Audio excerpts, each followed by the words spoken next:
What's up everybody, it's Grant, and today I'm going to be showing you guys 3 ways to improve your bow staff skills in 2020.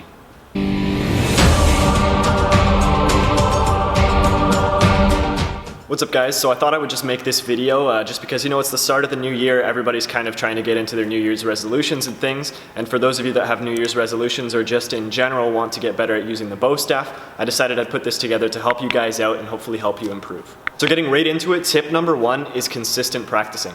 Now this is the case with basically anything you do. Consistency is key. So for example, if we specify just for sports, obviously practicing is going to make you better.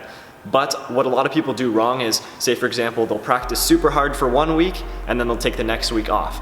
But basically, if you do that, all that's happening in the second week is you're losing the improvement you got in your first week. So you need to make sure that you stay consistent. It's better to stay consistent at a decent pace than go super hard working out for 1 week and then again, like I said, completely taking the second week off. Now, one of the main things that people say as to why they can't have this consistency is because they can't get into the dojo as much as they want to. But I find honestly that's not really an excuse because you can kind of practice anywhere, For those of you obviously practicing the bow staff, it's kind of hard to practice indoors and stuff like that. But being careful or going outside if the weather's okay. Sometimes you don't even have to use a bow, you can just pretend you're using the bow and working out, or you can do any kind of different workout. I actually made a bow staff at home workout video. I think it'll pop up at the top of this video right now, hopefully, if I remember to do it. And you guys can go watch that and check that out if you need to practice at home. You can be working out, like I said, at home with a friend, or you can be going to the gym. That it doesn't have to specifically apply to the bow staff or to whatever you're practicing. Just making sure that you're constantly getting stronger. And of course, that being said, the most important thing is obviously practicing in the dojo. But again, for when you can't get in to do that, there are many different things that you can do. So my second tip is something that's going to help you improve in terms of difficulty in your forms, or just learning to do different tricks in general. So one thing you can do is actually pick one specific trick, and each month you're going to learn that trick and practice it for the entire month. So you can set aside a certain trick for January, February, March, and so on, and you basically master that trick in the month. So you're practicing it a ton of times, whether it's every single day or every other day or every time you get a chance, but setting aside a specific trick for each month and learning how to do it. By doing this, at the end of the year, you'll have 12 new tricks that you're super good at because you dedicated a full month to practicing them and obviously learning them in the first place. And you're gonna be super happy with how much new things you're able to do with the bow staff, because again, learning 12 new tricks is super good, and you're obviously gonna see a huge improvement.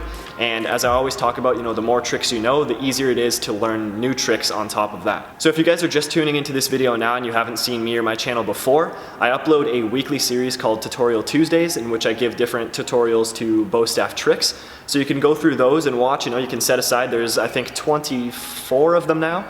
So obviously you can do for 2 years, you can do every single month learning a new trick. But if you want to go check those out and pick the trick that you want to learn from that, then you can do that. I'll link that in the description down below so you guys can click and check out the playlist of videos. Alright guys, so the third and final thing, this is specifically for people that do tournaments. You can practice it if you don't, but again, it's leaning more towards the people that do tournaments. But the third thing is tournament style practice. Now what I mean by that is a lot of people, when they're getting ready to go to a tournament or even in general, they just practice their form or their kata and that's it. Obviously that's super good to do, it's great to practice your kata and things, but that's actually not enough in my opinion. One thing I notice a lot of times when I judge, I haven't been able to judge too much because most of the time I'm competing, but in the times that I've done that, and obviously the times just competing, watching other competitors, I've noticed a lot of people don't look the best when they walk in the ring. So a tournament style practice is basically pretending you're walking in the ring, pretending you're at a tournament, and then you do your form. So I always talk about how the very ending of your kata is probably the most important thing because it's the last point of your kata, or the last point that the judges see of your performance. So you need to make sure that's really good. But one thing that's also very important is having a good walk into your form. So that's actually the first thing that the judges see, so that's their first impression of your kata. So it kind of gives them an insight into what your kata is going to look like. So if you walk in the ring, say for example your back's hunched over, you look scared, you look super nervous, you're probably not going to give the best performance, and the judges are going to be able to tell that before you even start your kata. So you want to make sure that you practice that walk-in, you practice walking in, having the attitude, looking like you own the ring, you want to be super confident, back straight up tall, looking strong. and then you start your kata. This is obviously super important for those of you that do tournaments. People don't really recognize this as much, but it's technically part of your kata. Now, it's not part of your actual kata, and the judges can't or shouldn't be judging your walk-in. They should be judging your kata only. But you know, like I said, it's the first thing that they see, and that's one of the things they're gonna remember. They're like, oh, I remember this person walked in, they look super strong and ready to go. And also, not only is it good to make sure that the judges know you're there to compete and you're there to, you know, hopefully win an award, it's also, you know, helps you out, because if you walk in the ring super nervous and stuff like that, chances are your kata is gonna reflect that, and you know, you're gonna be nervous, you might mess up. You might do an okay kata, but you looked nervous and scared the entire time. So make sure you practice having the attitude, walking in the ring, and being super, super confident. So those are my 3 ways of how to get better with the bow staff in 2020. Hopefully it applied to you guys. I know one of them was specifically tailored to people who do tournaments, but again, you can still practice that, and if you ever want to try going to a tournament, then hopefully that'll help you out as well.